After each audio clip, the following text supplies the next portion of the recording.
ពេលនេះចាប់ផ្ដើមមួយខែក្រោយពីវគ្គមុនពេលនេះដល់ពេលកម្មវិធីប្រកួតវាយកូនរវាងសិស្សសាលាវេទមន្តទាំងពីរហើយក៏ចូលក៏ចង់បញ្ជូន UG ទៅប្រកួតជាមួយនឹងគេដែរអញ្ចឹងហើយទៅ UG មានអារម្មណ៍ថារំភើបហើយផ្ទះសាខាណាស់ព្រោះខានជួបមិត្តចាស់ពីខែហើយសូមកុំភ្លេចថាមកដល់ពេលនេះគ្មានសិស្សណាដែលថា UG នៅរស់ទេអាស្រ័យដូចនេះទៅក៏ចូលនៅឃើញបង្កើតកម្មវិធី surprise មួយសង្ឃឹមថាពេលពួកគេឃើញ UG នឹងរំភើបរហូតដល់ស្រក់ទឹកភ្នែកតែទៅមើល Novara វិញនាងបានរៀបចំវេលាធ្វើដំណើរទៅទីក្រុងKyotoដើម្បីចូលរួមការប្រកួតប៉ុន្តែគួរក្បាត់គេណាស់ផែនណាបានប្រាប់ថាការប្រកួតគឺធ្វើឡើងនៅទីក្រុង Tokyo នៅទីនេះឯងដោយសារតែឆ្នាំមុន Utah ដែលជាសិស្សឆ្នាំទី2នៅសាលារបស់ពួកគេជាអ្នកប្រកួតឈ្នះដូច្នេះឆ្នាំនេះគេធ្វើនៅសាលារបស់ពួកគេគឺសាលា Tokyo ហើយចង្រៃ Utah នេះធ្វើយើងអត់បានទៅលេងទីក្រុង Kyoto ចាំមើលតែបានជួបមុខដល់តែស៊ីណូពឺហ្មងអត់តមកបច្ចុប្បន្នមកពីសាលា Kyoto ក៏បានធ្វើដំណើរមកដល់ក្នុងចំណោមពួកគេយើងបានស្គាល់3នាក់ហើយមានម៉ៃដែលជាបងស្រីភ្លោះរបស់ Maki មាន Miwa Kasumi ដែលជា fan របស់ Gojo និងមាន Aoi Todo ដែលពេលនេះខ្ញុំឈប់ហៅគាត់ថា Aoi ហើយខ្ញុំសូមហៅតាមតកូលរបស់គាត់គឺ Todo វិញតាមការសំណូមពររបស់អ្នកមើលចំណែកអ្នកផ្សេងទៀតយើងនឹងស្គាល់ពួកគេនៅពេលដែលចូលដល់សាច់រឿងរបស់ពួកគេគ្រូដែលដឹកនាំពួកគេមកប្រឡងប្រជែងនៅពេលនេះមានឈ្មោះថា Yuta Hime Iori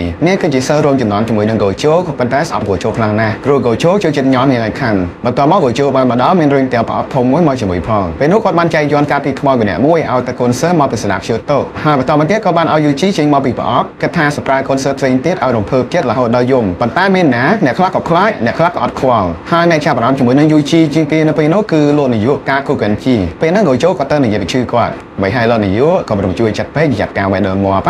យីអាចឆ្លើយបន្តមកគេបានប្រាប់បញ្ញត្តិក្នុងការប្រកួតថ្ងៃទី1គឺប្រកួតជាក្រុមគេនៅបលែងវិស័យកម្រិត2ឬក៏ទៀតជាងណាទៅកន្លែងមួយហើយក្រុមណាដែលសម្រាប់វិស័យបានច្រើនជាងគឺក្រុមនោះជាអ្នកឈ្នះច្បាប់គេអនុញ្ញាតឲ្យក្រុមទាំងពីរដែលចូលរួមប្រកួតអាចរៀបរៀងគ្នាបានតែមិនឲ្យសម្រាប់គ្នាទេប៉ុន្តែមុនការប្រកួតចាប់ផ្ដើមនៅពេលថ្ងៃត្រង់លោកនាយកការគូអេនជីបានហៅសិស្សទាំងអស់ទៅប្រជុំជាសម្ងាត់គាត់ចង់ឲ្យសិស្សទាំងអស់ឆ្លៀតពេលសម្រាប់ UG ចោលហើយធ្វើវាឲ្យមើលទៅដូចជារឿងអចេតនាអញ្ចឹងគាត់ធ្វើនោះមិនមែនស្អប់ UG ទេគ្រាន់តែចង់បង្កើតឲ្យ UG ខ្លាយទៅជាវិស័យសុខភាពប៉ុណ្ណោះនៅពេលនោះ Todo អត់យល់ស្របជាមួយនឹងគម្រោងការនេះទេហើយគាត់ក៏បានដើរចេញពីអង្គប្រជុំតទៅថ្ងៃត្រង់លោកនាយកទាំងពីរក៏ចូលនឹង Yuta Hime បានទៅជុំគ្នានៅបន្ទប់មួយដើម្បីមើលការផ្សាយផ្ទាល់ពីការប្រកួតនោះបើឆាកឡើងមកមើលទៅដូចគេលេងហ្គេម Mobile អញ្ចឹងនៅពេលនោះក្រុមរបស់ UG បានឃើញវិស័យពីកម្រិតខ្សោយមួយនៅតាមផ្លូវប៉ុន្តែវិស័យនោះត្រូវបាន Todo មកកណ្ដាលវាយបានមុនយើងរបស់ហេតុកណ្ដាលវាយវិស័យរបស់យើងផងស៊ីមកយកគងបន្ទាប់មកអ្នកផ្សេងទៀតក៏បន្តដំណើរទៅមុខទៀតទៅឲ្យ UG ទប់ទល់ជាមួយនឹង Todo ការប៉ះគ្នារវាងពួកគេទាំងពីរនាក់ប៉ិតមែនតែ UG មានកម្លាំងខ្លាំងក៏ប៉ុន្តែបើប្រៀបជាមួយនឹង Todo UG នៅខ្សោយណាស់ចឹងហើយទៅការប្រយុទ្ធគ្នានៅលើនោះយើងឃើញថា UG ត្រូវបាន Todo វាយផងជន់ផងរបស់យ៉ាងដំណងTodo គិតថា UG មិនអាចនៅមកវិញរួចទេប៉ុន្តែ UG នៅតស៊ូបានបន្តមកមុនអ្វីតទៀត Todo ក៏បានសួរគាត់ថាតើ UG នឹងចូលចិត្តស្រីប្រភេទណាពេលនោះ UG ចិត្តតែឆ្លើយទៅថាគាត់ចូលចិត្តស្រីដែលខ្ពស់ហើយមានតាគៀកសាយដូច Jennifer Lawrence យ៉ាងចម្លើយរបស់ UG ត្រូវចិត្តរបស់ Todo មិនតែម្ដងព្រោះគាត់ក៏គិតអញ្ចឹងដែរគាត់បានគិតថា UG នឹងប្រហែលជាមិនសម្ដែងរបស់គាត់ពីអតីតជាតិហើយហេតុតែនិស័យពួកគេអាចជួបគ្នាម្ដងទៀតស្អីគេអបនេះទុំស្គាល់ឈ្មោះឯសោះមកនិស័យមិត្តភក្តិស្អីនេះបន្តមកក្រុមរបស់ Todo ម្នាក់គីរបស់គាត់ដែលមានឈ្មោះថា Momo Nishimiya បានរកឃើញ UG ហើយបានទៅប្រមូលគ្នាមកសម្រាប់ UG ចោលនៅពេលនោះ Todo បានជួយការពារ UG ព្រោះគាត់គិតថា UG គឺជាមិត្តថ្មីរបស់គាត់ហើយក៏មកតែលេងជាមួយគ្នាសប្បាយផងស្រាប់តែមានគេមកឆាយដល់ពេលអញ្ចឹងគាត់ក៏ដេញគ្នាគាត់ទៅវិញសិនទៅគាត់ចាត់ការជាមួយនឹង UG កាត់ទៅមើល Momo ដែលជិះបរហោះជួយស៊ើបការនៅលើមេឃពេលដែលនាងកំពុងតែភ្លេចខ្លួនស្រាប់តែមីក៏មីចូលអន្ត្រីផ្ទះឆក់នាងទម្លាក់ចុះទៅក្រោមពេលនេះក្រុមសិស្សមកពីសាលា Kyoto អត់មានភ្នែកជួយមើលពីលើទៀតទេបន្តទៅមើល Momo នាងបានធ្លាក់ទៅលើដើមឈើមួយហើយបន្តមក Panda និង Novara បានរកឃើញនាងហើយអញ្ជើញនាងចូលមកបាយគ្នាលេងពេលនេះ Vivo ធំហើយ Momo តែម្នាក់ឯងមិនអាចទទួលជាមួយនឹង Panda ហើយនឹង Novara បានទេសំណាងល្អនៅពេលនោះមិនដឹងថាអ្នកណាទេបានលួចបាញ់ Panda ពីក្រោយខ្នងធ្វើ Panda ដួលស្លាប់ក្រោយមកទៅដឹងថាអ្នកបាញ់នោះគឺមនុស្សយន្តឈ្មោះ Mekamaru ដែលជាគ្នារបស់ Momo ពេលនេះក្លាប់ចាក់ហើយព្រោះ Novara ត្រូវទប់ជាមួយនឹងគ្នារបស់ Momo ពីរនាក់វិញម្ដងសំណាងល្អពេលនោះ Panda បានងើបមកវិញហើយបានសម្រុកទៅវាយជាមួយនឹង Mekamaru ចំណែក Novara ចាប់គូជាមួយនឹង Momo យើងបានទៅមើលគ្នារបស់ពួកគេផ្សេងទៀតពេលនេះ Megami បានចាប់គូជាមួយនឹង Noritoshi Kamo ចំណែក Maki បានចាប់គូជាមួយនឹង Miwa ត្រឡប់ទៅមើលការប្រយុទ្ធរវាង UG ហើយនិង Todo វិញពួកគេបានបដូរកណ្ដាប់ដៃគ្នាទៅវិញទៅមកហើយ Todo វាយបណ្ដាលឬសរសៃ UG ក្នុងចិត្តបណ្ដាថា UG នឹងខ្លួនតូចទេតែកម្លាំងខ្លាំងហើយលឿនទៀតប៉ុន្តែពេលនោះ Todo បានប្រាប់ UG ថាបើសិនជានៅប្រើ technique Divergent Fist ជាមួយគាត់គឺមិនអាចវាយឈ្នះគាត់ទេមួយទៀតវាក៏មិនអាចជួយ UG ឲ្យបានខ្លាំងជាងនឹងដែរហើយបើសិនជា UG អត់ខ្លាំងគឺអាចធ្វើជាមិត្តភក្តិគាត់បានទេគួរឲ្យសង្ឃឹមណាស់អញ្ចឹងហើយទើបជ្រាបការនោះ Todo សុខចិត្តបរិញ្ញ UG បន្ថែមដើម្បីឲ្យ UG ខ្លាំងស័ក្តិសមធ្វើជាមិត្តភក្តិរបស់គាត់ឥឡូវយើងបានទៅមើលការប្រកួតគ្នារវាង Panda ហើយនិង Mekamaru គឺជាមនុស្សយន្តដែលបញ្ជាដល់មនុស្សម្នាក់ឈ្មោះ មួក៏គឺឈីមូ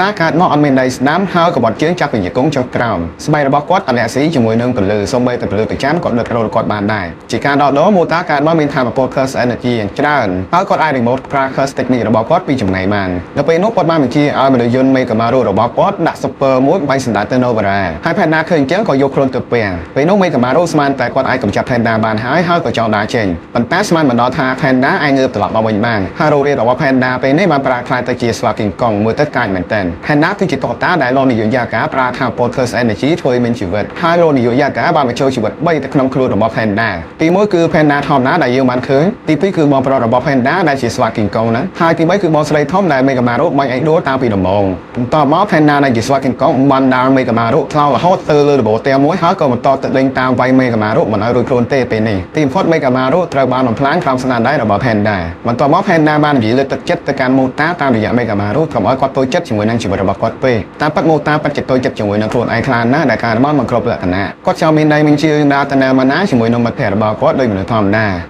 យើងបន្តទៅមើលការប្រកួតរវាងម៉ាគីហើយនិងមីវ៉ាវិញម្ដងមីវ៉ាធ្លាប់លើម៉ែនិយាយប្រាប់ថាម៉ាគីជាមនុស្សស្រីទំខ្សោយព្រោះនាងអត់មានថាមពល Curse Energy ទេប៉ុន្តែមានណាដល់ពេលប៉ះមែនតែនទៅបើសិនជាពេលនេះម៉ាគីប្រើដើមមែនតែនវិញមីវ៉ាស្លាប់ពីរដងហើយពេលនោះមីវ៉ាក៏បានប្រើតិចនិចដើម្បីទប់ជាមួយនឹងម៉ាគីដែរក៏ប៉ុន្តែទៅអត់រួចហើយចុងក្រោយនាងព្រមចុះចាញ់ពេលម៉ាគីដណ្ដើមដាវពីដៃរបស់នាងបានពេលនេះយើងបន្តទៅមើលការប្រកួតរវាងម៉ូម៉ូហើយនិង Novara វិញម្ដងម៉ូនាងចេះជីបបោះខោះជាហើយក្បាច់ដែល Novara អាចប្រើជាមួយនាងបានមានតែបាញ់នីកូដាក់ចំណែកក្បាច់វីបដែលម៉ូយកមកប្រើនៅពេលនេះមើលទៅដូចមាននេះគួរចាប់អារម្មណ៍ទេពេលនោះនាងបានប្រើអំបោះរបស់នាងវាយបហាទៅលើ Novara បានម្ដងហើយបន្តមកត្រូវបាន Novara រៀបចំតាក់ពតរួចលោតដេញចាប់បានអំបោះមកសាយពីម៉ូហើយដូចយើងនឹងស្រាប់ហើយ Novara ចេះធ្វើអំពើពេលនោះនាងបានយកអំបោះមកសាយនោះទៅដោតនៅលើមនុស្សចម្បើរួចហើយយកដៃគោដំចំបេះដូងរបស់មនុស្សចម្បើធ្វើឲ្យរបស់ម៉ូហល់ឡើងកើតហើយត្រូវធ្លាក់មកដីចំក្រោយ Novara បានតាមមកប្រាញ់ញញជីបដើម្បីបដូរម៉ូចេញពីការប្រកួតបើសិនជា Novara ប្រើញញមែនតែនវិញពេលនេះម៉ូច្បាស់ជាស្លាប់ប៉ុន្តែនៅពេលដែល Novara យាយដៃមិនដំហឹងចង់វាយម៉ូឲ្យស្លាប់ស្រាប់តែម៉ៃបានប្រើក្រោះកំភ្លើងជាប់បាញ់នាងពីចម្ងាយឲ្យស្លាប់មុនបន្ទាប់មកទៀតដល់ពេលពីរអ្នកបងប្អូនកូនភ្លោះគឺម៉ៃហើយនិងម៉ាគីប្រកួតគ្នាវិញម្ដងតាមរយៈការសន្ទនារបស់ពួកគេយើងនឹងថាម៉ៃខឹងហើយស្អប់ម៉ាគីខ្លាំងណាស់ការពីទូចពួកគេកើតនៅក្នុងតកូលអ្នកជាវិតមន្តនិងតកូលសានីនដែលគេហៅថាសានីនខ្លានតែមានតែម៉ៃទេមើលឃើញបិសាចអញ្ចឹងហើយទៅណាមកណានាងមានអារម្មណ៍ថាខ្លាចចំណែកម៉ាគីមើលឃើញបិសាចអញ្ចឹងហើយទៅនាងអត់ខ្លាចម៉ាគីធ្លាប់សន្យាជាមួយម៉ៃថានាងអត់ទៅណាចោលម៉ៃទេប៉ុន្តែពេលធំឡើងដោយសារតែម៉ាគីអត់ជាវិតមន្តមេដឹកនាំក្លែនរបស់នាងមើលងាយនាងខ្លាំងណាស់អញ្ចឹងហើយទៅនាងបង្ខំចិត្តចាក់ចោលម៉ៃដើម្បីទៅរៀននៅសាលាវិតមន្តជូជូស៊ូក្រោយមកទៀតយើងមិនទាន់ដឹងថាហេតុអីបានជាម៉ៃដែលស្អប់ខ្ពើបិសាចបែរទៅជារៀននៅសាលាវិតមន្តជូជូស៊ូដែរហើយស្អប់ម៉ាគីខ្លាំងយ៉ាងនេះនៅក្នុងការប្រយុទ្ធនោះម៉ៃបានបាញ់ម៉ាគីរហូតដល់អស់គ្រាប់ប៉ុន្តែ Curse Technique របស់ម៉ៃគឺនាងអាចបង្កើតគ្រាប់បន្ថែមបានគ្រាន់តែអាគ្រាប់ចុងក្រោយដែលនាងបាញ់ម៉ាគីគឺម៉ាគីយកដៃដតេក៏ចាប់បានដែរពិតជាខ្លាំងអស្ចារ្យណាស់តោះដល់ខឹងខ្លាំងពេកម៉ៃបានសរុបចូលទៅវាយម៉ាគីទាំងកន្លងងប៉ុន្តែដឹងស្រាប់ហើយទៅមិនរួចទីបំផុតនាងត្រូវបានម៉ាគីព្រោះបានការប្រកួតមួយទៀតគឺរវាងមេកាមីហើយនិងកាម៉ូអាវុធរបស់កាម៉ូគឺព្រួយហើយ Curse Technique របស់គាត់គឺគាត់អាចគ្រប់គ្រងឈាមបានចំណែកមេកាមីយើងនឹងស្រាប់ហើយគឺគាត់អាចជប់សត្វផ្សេងៗដែលគេហៅថា CT កាមីមកជួយគាត់បានវិជាទាំងពីរនាក់នោះប្រហាក់ប្រហែលគ្នាចុងក្រោយមេកាមីបានជប់ដំរីមួយហើយបាញ់ទឹករុញកាម៉ូធ្លាក់លើអាគារបន្ទាប់មកក៏ប្រើអន្ត្រីរន្ទះរបស់គាត់ឆក់កាម៉ូបន្ថែមទៀតជាការតបតកាម៉ូបានប្រើឈាមដើម្បីរឹតអន្ត្រីនោះសម្រាប់ចោលហើយនៅពេលដែលពួកគេប្រយុទ្ធគ្នាមិនទាន់ដឹងឆ្នេះចាញ់ផងស្រាប់តែមានឬឈើស្អីស្កាខុសសម្ដៅមករកពួកគេនៅពេលនោះធូគេក៏បានមកដល់ផងដែរហើយបានស្រែកប្រាប់ពួកគេរត់គេចចំណែកគោជោហើយនឹងថ្នាក់លើផ្សេងទៀតនឹងថាមួយរឿងមិនស្រួលកាឡាហើយក៏បញ្ញាប់ចេញមកជួយពួកគេស្របពេលជាមួយគ្នាយើងបានឃើញតពេតញ្ញាអត់សក់ម្នាក់បានបង្កើតរបាំងខុំក្រដែលគេហៅថា Well គ្រាប់ដំណំតំបន់ប្រកួតប្រជែងដែលមានសិទ្ធិតែកូនសើនៅក្នុងនោះនៅពេលដែលគោជោយូតាយមេហើយនឹងលោកនាយកការគូកាន់ជីទៅដល់ពេលនោះបានគ្របលំដាប់ចិត្តទៅហើយពេលនោះគោជោបានសាបបាយវិណាតែធ្វើមិនបានសោះព្រោះពេលនោះបានប្រមូលតាមពលទាំងអស់ការពារតែគោជោតែម្នាក់គាត់មិនឲ្យចូលអ្នកផ្សេងទៀតអាចចេញចូលបានដោយធម្មតាពេលនោះយូតាយមេហើយនឹងលោកនាយកការគូកាន់ជីបានចូលទៅក្នុងដើម្បីការពារកូនសើហើយពេលចូលទៅដល់ខាងក្នុងពួកគេបានចូលជាមួយនឹងប៉ែតណាល់លោកនាយកការគូកាន់ជីគ្រាន់តែមើលដល់ថាប៉ែហ្នឹងគឺជា Curse User Curse User គឺជាក្រុមមនុស្សដែលជាមន្តអាគមនៅក្រុមរបស់គោជោដែរគ្រាន់តែគេប្រើនៅក្នុងផ្លូវអាក្រក់ហើយពួកគេចូលចិត្តខ្សែគប់ជាមួយនឹងពួកបិសាចនៅក្នុងភាសាខ្មែរយើងអាចហៅក្រុមនេះថាមេធ្មប់បន្ទាប់មកលោកនាយកការគូកាន់ជីបានឲ្យយូតាយមេទៅជួយកូនសើក៏បតប៉ែតណាល់ណាគាត់ចាត់ការហើយគោលភ្នាក់ខ្លាំងណាស់អាវុធរបស់លោកនាយកការគូកាន់ជីគឺហ្គីតាដែលមើលទៅដូចតារាចម្រៀង rock ត្រឡប់ទៅមើលក្រុមរបស់មេកាមីថូហ្គេហើយនឹងកាម៉ូវិញពួកគេកំពុងតែប្រឈមមុខជាមួយនឹងវិស័យដើមឈើឈ្មោះហាណាមីហើយដោយសារតែដើមថាវិស័យដើមឈើហ្នឹងគឺជាវិស័យកម្រិត special មេកាមី ក៏ចង់ទេទៅកោជោដើម្បីសុំជំនួយប៉ុន្តែពេលនោះវិស័យដើមឈើលឿនណាស់បានស្ទុះមកតែទូរស័ព្ទចេញពីដៃរបស់មេកាមីចោលជំនឿការនោះធូគេបានបើកមាត់ប្រាប់វិស័យនោះឲ្យនៅស្ងៀមកុំកំរើពេលបានដៃហើយកាមកក៏ប្រើឈាមជាអាវុធវាយប្រហារទៅលើវិស័យដើមឈើប៉ុន្តែដូចជាគ្មានប្រយោជន៍អីសោះឡើយពេលនោះគាត់ដែរមេកាមីក៏ប្រើអន្ត្រីរន្ទះមកឆក់វាហើយក៏អាចកាប់វាត្រូវបណ្ដាក៏ប៉ុន្តែមើលទៅវាមានរបួសស្នាមទេពិតជាតាន់ណាស់បន្ទាប់មកវិស័យដើមឈើបាននិយាយទៅកាន់ក្រុមរបស់មេកាមីថាវាគឺជាអ្នកស្រឡាញ់ហើយនឹងការពារផែនដីមូលហេតុដែលវាចង់សម្លាប់មនុស្សអស់ពីផែនដីគឺដោយសារតែមនុស្សបំផ្លាញផែនដីពេកយីអបិសាចនេះជាស្រឡាញ់ផែនដីជាមនុស្សទៀតណោះសម្រាប់ឲ្យបន្តគឺជាវគ្គដែលប្រយុទ្ធជាមួយនឹងបិសាចហើយវាមានរយៈពេលវែងតទៅទៀតចិត្តខ្ញុំសូមស្លេះត្រឹមប៉ុណ្ណេះសិនចាំជួបគ្នានៅវគ្គបន្តក្នុងពេលឆាប់ៗ